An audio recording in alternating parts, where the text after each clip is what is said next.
Você está no Estudo Náutico, o seu canal de bordo, para conquistar a habilitação náutica com clareza, foco e praticidade. Aqui, o mar não é mistério, e navegar deixa de ser sonho para se tornar conquista. Quer ser motonauta, arraiz, amador, mestre amador ou capitão. Segue o Estudo Náutico a rota certa para sua aprovação. Sejam bem-vindos à nossa aula. Hoje, vamos mergulhar em um tema crucial para a segurança e a responsabilidade de todo navegador. A Lei de Segurança do Tráfego Aquaviário, a Lei 9.537, de 11 de dezembro de 1997. Essa lei é o nosso ponto de partida à base, sobre a qual se constrói toda a regulamentação que garante que as águas brasileiras sejam seguras para a navegação, a vida humana e o meio ambiente. Conhecê-la não é apenas uma obrigação, é um ato de responsabilidade e respeito por todos que compartilham os rios, lagos e o mar. Capítulo 1. O que a lei abrange? A Lei 9.537. Logo no seu artigo 1º, deixa claro que ela rege a navegação em todas as águas sob jurisdição nacional. Ou seja, em rios, lagos, lagoas, baías e em todo o litoral. É importante notar que essa lei se aplica a todos, embarcações brasileiras, seus tripulantes passageiros e, no que couber, até mesmo embarcações estrangeiras. É um código abrangente que estabelece as regras do jogo para garantir que o tráfego aquaviário ocorra de forma organizada e segura. Capítulo 2. Conceitos fundamentais. Para entender a lei, precisamos primeiro dominar alguns conceitos básicos que são definidos no artigo 2º. Vamos focar em alguns que são essenciais para vocês futuros arrais amadores. Amador, inciso 1. A lei nos define como aqueles com habilitação para operar embarcações de esporte e recreio sem fins profissionais. Isso nos diferencia de um aquaviário que navega de forma profissional. Comandante, inciso 4. O comandante, que pode ser chamado de arraiz-mestre ou capitão, é a pessoa responsável pela operação da embarcação. A lei deixa claro que a responsabilidade pela segurança de todos a bordo, da embarcação, da carga dos tripulantes e passageiros, é do comandante no mar. Você é a autoridade máxima a bordo. Embarcação, inciso 5. A lei define embarcação de forma bem ampla, incluindo qualquer construção que se locomova na água e que precise de inscrição na autoridade marítima. Isso abrange desde pequenas lanchas até grandes plataformas. Inspeção naval, inciso 7. Essa é a atividade de fiscalização da Marinha para verificar o cumprimento das normas. É a blitz naval, que pode acontecer a qualquer momento, para checar sua documentação, equipamentos de segurança e as condições da embarcação.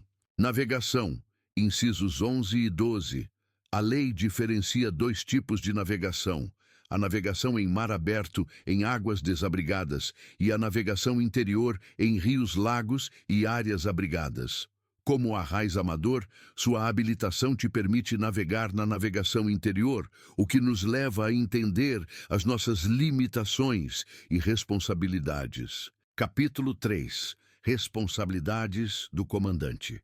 Agora vamos ao que realmente importa. Suas responsabilidades como comandante, detalhadas no artigo 8º. Lembre-se, quando você está no comando, a segurança de todos está nas suas mãos.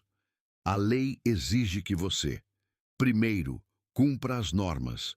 Você deve conhecer e seguir a legislação, incluindo as normas e regulamentos da Marinha do Brasil.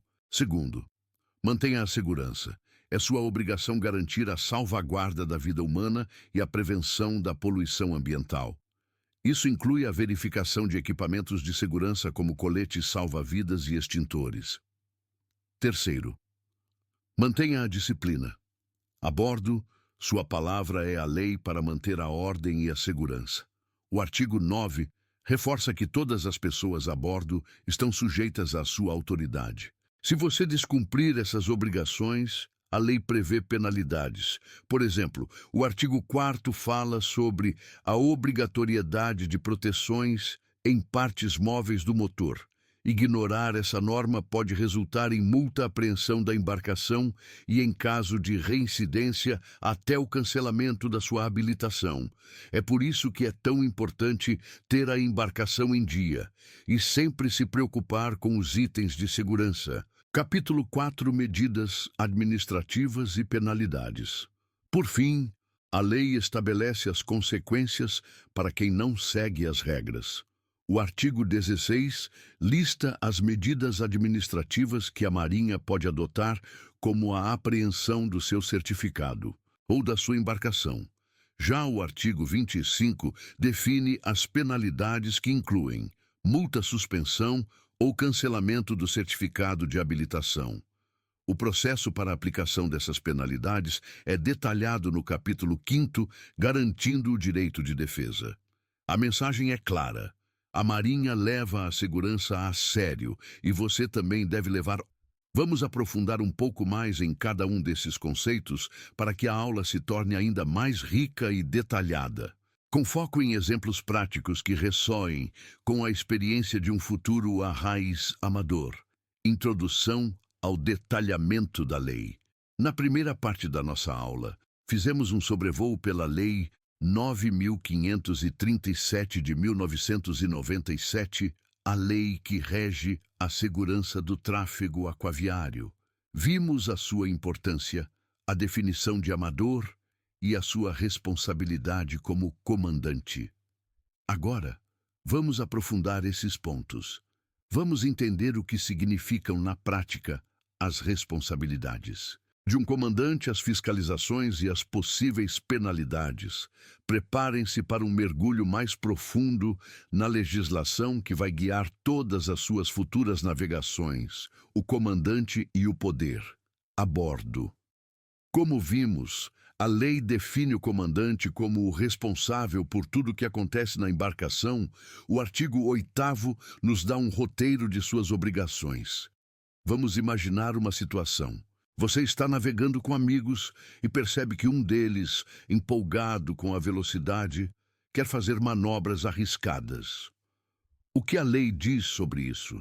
O artigo 8º, inciso 1 e 2, deixam claro que você, como comandante, deve cumprir e fazer cumprir a legislação, além de proceder com a segurança da navegação.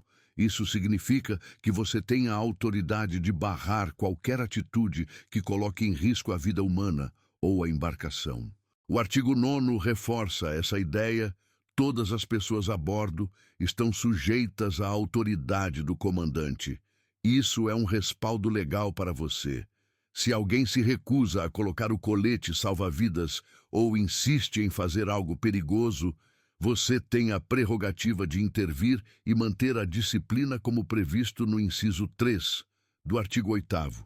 No caso extremo, o artigo 10º permite até mesmo o desembarque de pessoas ou, em situações de risco grave, a detenção. Claro, essas são medidas drásticas, mas mostram a seriedade do seu papel. Prevenção e fiscalização. A inspeção naval. Muitas pessoas pensam na fiscalização da Marinha como algo negativo, mas a verdade é que a inspeção naval, artigo 2, inciso 7º, é uma medida de prevenção. O objetivo é garantir que todos os equipamentos e procedimentos de segurança estão sendo seguidos. Vamos pensar em um exemplo comum. A dotação de equipamentos. O artigo 4º, inciso 5, diz que a autoridade marítima irá estabelecer a dotação mínima de equipamentos e acessórios de segurança. Para um arraiz amador, isso significa ter a bordo os coletes salva-vidas em número e tipo corretos, extintores de incêndio boia, salva-vidas e outros itens obrigatórios. Em uma abordagem da inspeção naval, eles vão verificar se todos os seus coletes estão em dia, se o extintor está dentro da validade e se a sua documentação e a da embarcação estão corretas. Se você não tiver os equipamentos obrigatórios, a lei permite que a Marinha aplique uma medida administrativa como a apreensão do certificado de habilitação ou a retenção da sua embarcação até que a irregularidade seja sanada. É por isso que o checklist de segurança antes de sair é tão importante. As consequências do descumprimento. O capítulo 5 da lei trata das penalidades.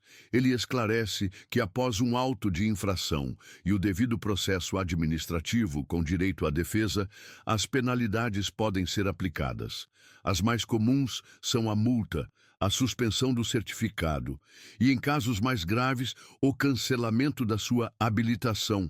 O artigo 30 nos dá algumas circunstâncias que agravam uma infração, como a reincidência à embriaguez e a grave ameaça à integridade física de pessoas. Isso significa que se você já foi multado por falta de equipamento e é pego de novo pela mesma infração, a penalidade será mais severa. E claro, navegar sob o efeito de álcool é uma infração gravíssima que coloca em risco não só você, mas todos ao seu redor. A lei é bem clara quanto a isso, e as punições são rigorosas. Quer ser motonauta, arraiz amador, mestre ou capitão, segue o estudo náutico, a rota certa para sua aprovação.